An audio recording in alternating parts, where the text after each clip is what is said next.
I think buddies.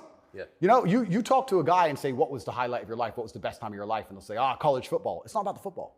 It's about the team. Yeah. You know? And I think a lot of that's destroyed as well.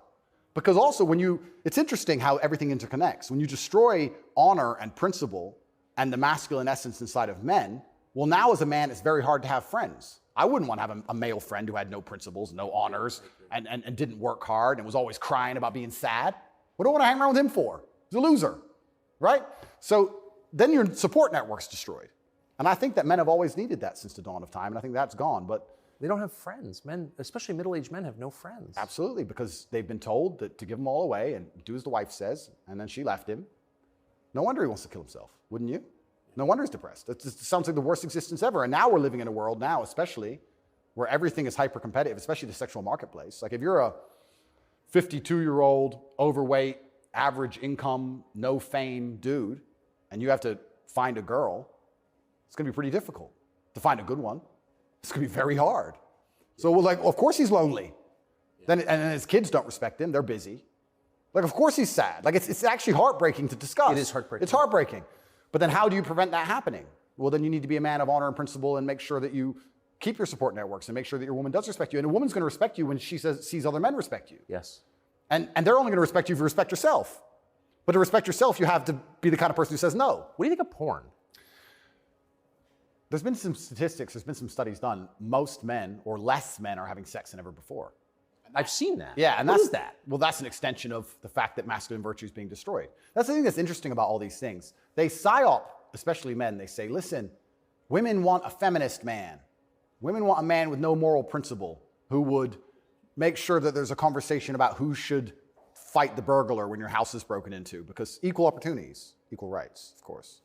Don't presume just because you're a man that you should defend her physically. Of course not. That makes you a bigot and a misogynist.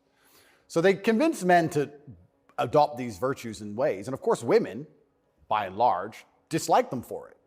So now as masculinity is plummeted, a whole bunch of men are simply not having sex anymore. And then they become addicted to porn, which is cucking, effectively. I mean, two people are having sex and you're just watching it. and it's become Good point. I mean, and it's become a pandemic, right? So men are replacing genuine sexual relationships with just the computer screen and porn, and it's becoming a very, very big problem. And that's also exasperated by the fact that I think the sexual marketplace has become globalized. This is the thing I say to young men. A lot of men come to me with problems, and my only answer to them is masculine excellence. I say that in the world we live in today, being a normal man or below normal is going to be terrible. You have to be an exceptional man because the sexual marketplace, especially, even if you just want to find a wife, is globalized.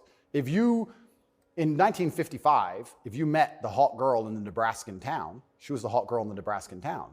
If you meet her today, she's being offered to go to Courchevel and go skiing in France, and she's being offered to fly to Dubai. And there's millionaires who can just fly her anywhere and give her anything she wants. And who are you?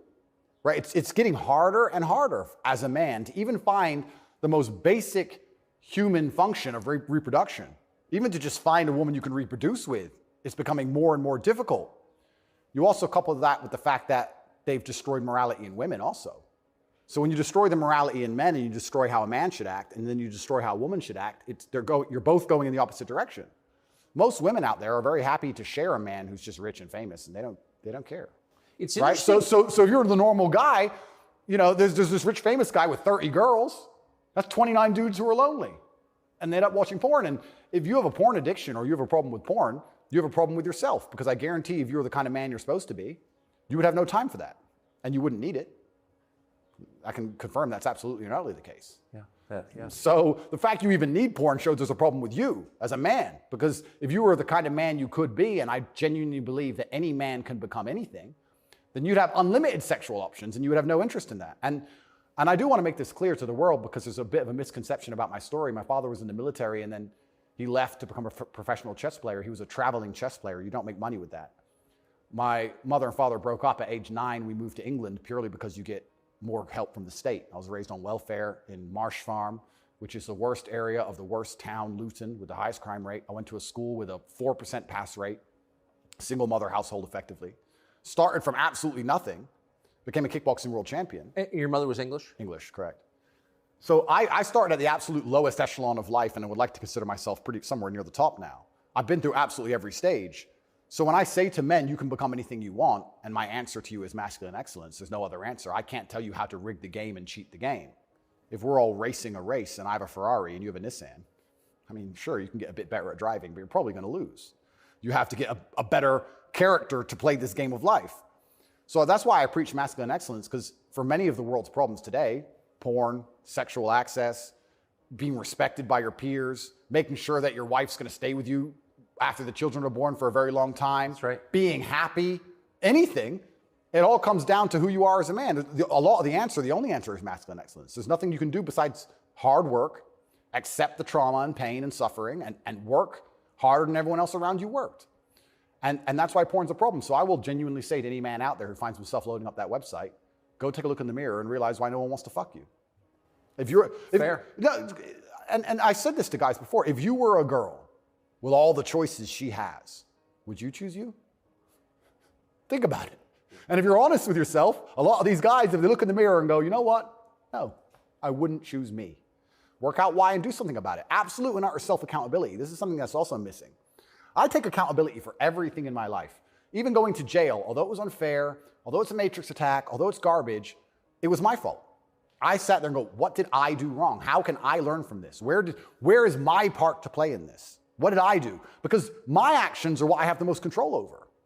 I have self-accountability for everything. If a woman doesn't want to sleep with me, I don't sit and say, women are this way, society's that way. I just sit and say, okay, why? What can I change? So any man who's loading up porn needs to go have a long conversation in the mirror and realize that he's not desirable or as desirable as he should be or could be. I come from absolutely nothing. I'm mixed race. My father was black and my mother's white. So statistically, mixed race, single household, single mother household, bad area. I ticked every box to end up in jail. I ended up in jail for the wrong reasons. I guess you fulfilled your destiny. Can't escape statistics. I ticked every box to be a delinquent, and I refused to be one. I absolutely not refused to be a delinquent. I said, no, that's not who I want to be. I want to be a superhero. And I know the only way to be a superhero is to, one, suffer, like Batman did, his parents died, and two, work hard. What does your mother think? My mother's exceptionally proud of me. She still worries because mothers worry. But even when we were in jail, she said, well, I know you're both strong, so, like, she knows she has men. She knows she has, That's pretty great. Yeah, of course. And I think that's what, I believe especially also, I think a man has a duty to his last name. I think we carry the last name. We have a duty to our last name. I am a Tate. I am my father's son. The reason my father is discussed so heavily is because of my monumental success. I keep him alive via my success. I would love to think my son does the same thing. They will talk about my son in a way where they're so interested in his life path that I must be discussed by extension, and then I live forever. So I have a duty to Tate. I have a duty to my last name. I must perform. And this is what I said to my mother on the phone. I'm a Tate. It's fine. Oh, but the conditions are bad. Yeah. That's life. And even as a man today, you're waking up, you want to load up a porn website. You should have respect for your last name, and you should sit and say, is this who I am? Is this what I do? A lot of this comes down to the things we discussed at the very beginning. Self-respect, honor, dignity. Well, you have no dignity? Well, I have too much dignity for that shit. And a lot of these men have no dignity, no self-respect, and it's all an extension. It extends of why they're never going to be who they could be, and also what they do to cope with that. And yeah, porn is a coping mechanism. What do you think of women? I think women are some of the most powerful people on the planet, firstly. A lot of the conversations we're having, most people don't understand that women are the gatekeepers, and women are the ultimate judges. Women are the ultimate judges, especially of sexual access, right? So when I say that maybe 40% of the letters I got in jail were from women, just love letters. Perfume on them and kiss marks. And the traditional masculine role is still respected and loved by so many women. If you were to ask the average woman on the street who hasn't lost her mind what she wants in a man, she would like to be financially provided for, physically protected. I love women. I think they are the most powerful and precious things on the planet. They give life. But I believe that when you love a woman, you should want to protect her and provide for her and take care of her. I don't believe you love a woman by wanting to do everything she says and cucking to her. I don't believe that because I love women, I should have no standards on what I expect in a woman. I don't think loving women is sitting there going, a woman can do whatever she wants to me and I put up with it.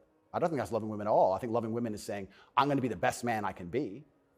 And the only way I'm going to be a good man is with a degree of standard. and I'm going to be the best man I can be for you. And when I say